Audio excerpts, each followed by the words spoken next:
So we thought it'd be best to wait till after preseason testing to give you our predictions before the first race of the season. We just wanted to get as much information as possible and see these cars out on track before we make any sort of prediction.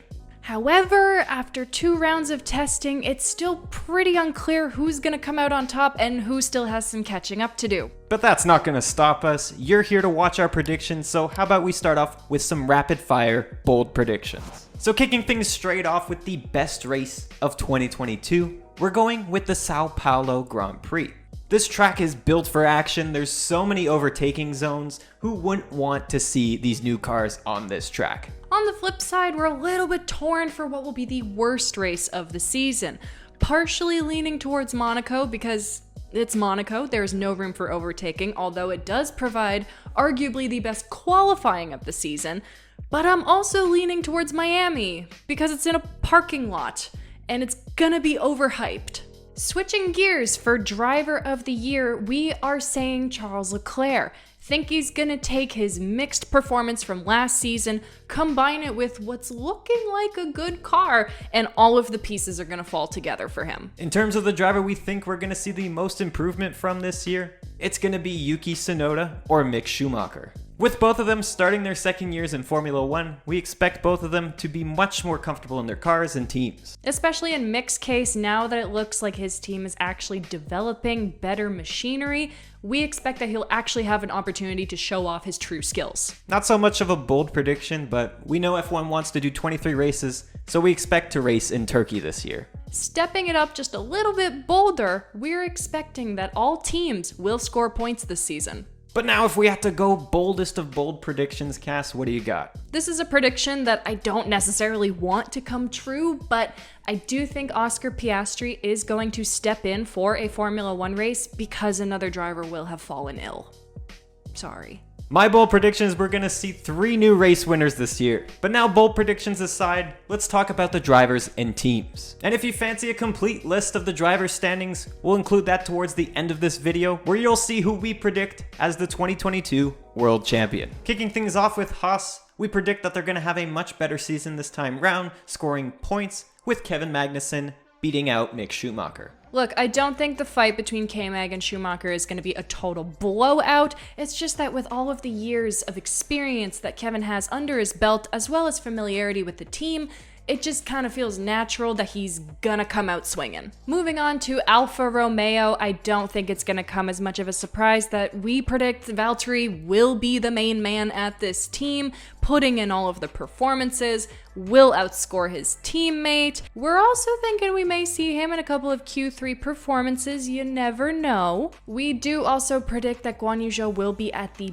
back of the driver's standings. I mean, he is a rookie, this team has struggled in the past few years, so nothing against him, just kind of seems that's where the pieces may fall. When looking at the case for Williams, we see them having a much more quiet year this time round. Now that they finally scored points last season, there's going to be less pressure on them this year to score points, but I don't think they're going to have a standout year. I'm predicting we're going to see less Q3 performances, but see them more frequently in Q2. As for who we think is going to come out on top, we are leaning towards Alex Albon. We have seen this teammate pairing before in F2, which also went in Albon's favor. Alex also comes with a plethora of technical knowledge and will be fundamental for the development of that car. There also might be some added pressure on Latifi's shoulders this year, as it kind of feels like a do-or-die situation for him, with it being his 3rd year with the team. Now that the team has more financial backing, and if he doesn't meet up to their expectations, we might see them look elsewhere.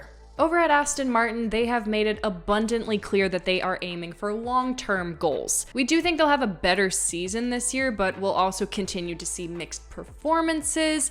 Vettel will come out on top, but sadly predicting that this is probably his last year in Formula 1. I'm still somewhat in denial over the fact that we could see Seb exit from F1 soon, but he has also said that he doesn't want to continue unless he's in a championship winning team. So there's a lot of pressure on Aston Martin to deliver a good car for him. And so far, I just don't really see that happening this year. We're predicting a couple of podiums for the team and several Q3 performances. And with our prediction that Seb is going to retire at the end of this year, maybe we'll see Gasly switch over to Aston Martin. As for AlphaTauri, no real surprise here. We do predict that Gasly will end up on top once again. despite seeing some improvement from Tsunoda. We'll probably continue to see Gasly put in some phenomenal qualifying performances, but then the car just will not have the pace come Sunday. Also predicting a lot of fourths and fifths, but no podiums for this team, sadly. For Alpine's sake, it looks like Alpine is going to take a couple of more years to finally come to fruition.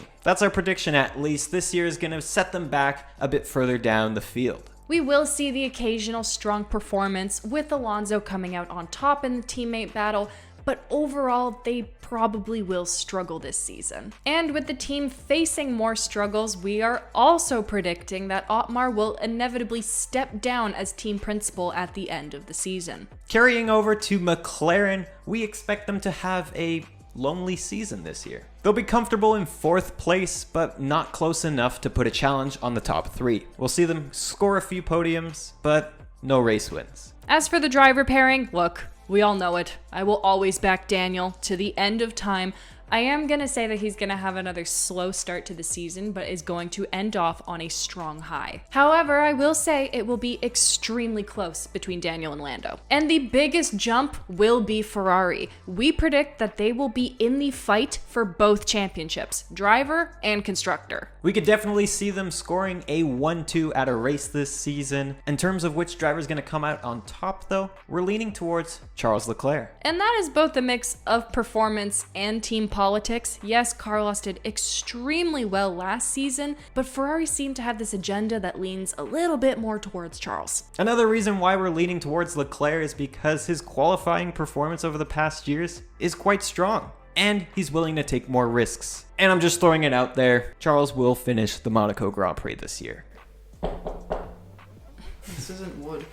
And with such a great year, we see Carlos Sainz signing a multi-year deal with Ferrari. Now, we had our doubts with Red Bull because they put so much money into the 2021 season. We thought this could potentially impact car development for 2022, but after seeing them at testing, they're looking pretty strong. Both drivers look comfortable in the car, and we expect to see the team fighting for the Constructors' Championship, with Max chasing after the title. I wouldn't be surprised to see another Checo win as well. And last but not least, Mercedes, who've had mixed reviews during preseason testing. It's always hard to tell with Mercedes whether they're sandbagging because, frankly, we've seen this before, where they don't look that good in testing, and then it's a Mercedes 1-2 in the first race. But from what we've seen, they're going to start on the back foot, but catch up as the season goes on. George wants a long-term future with Mercedes, so we believe that he is going to play second fiddle this season, more of a support role to help Hamilton as the team tries to secure his 8th title. Don't get us wrong, George will win a couple of races here and there, but overall the focus is going to be on Hamilton's side of the garage. We're expecting it to be really close in qualifying though, as it's Mr. Saturday after all.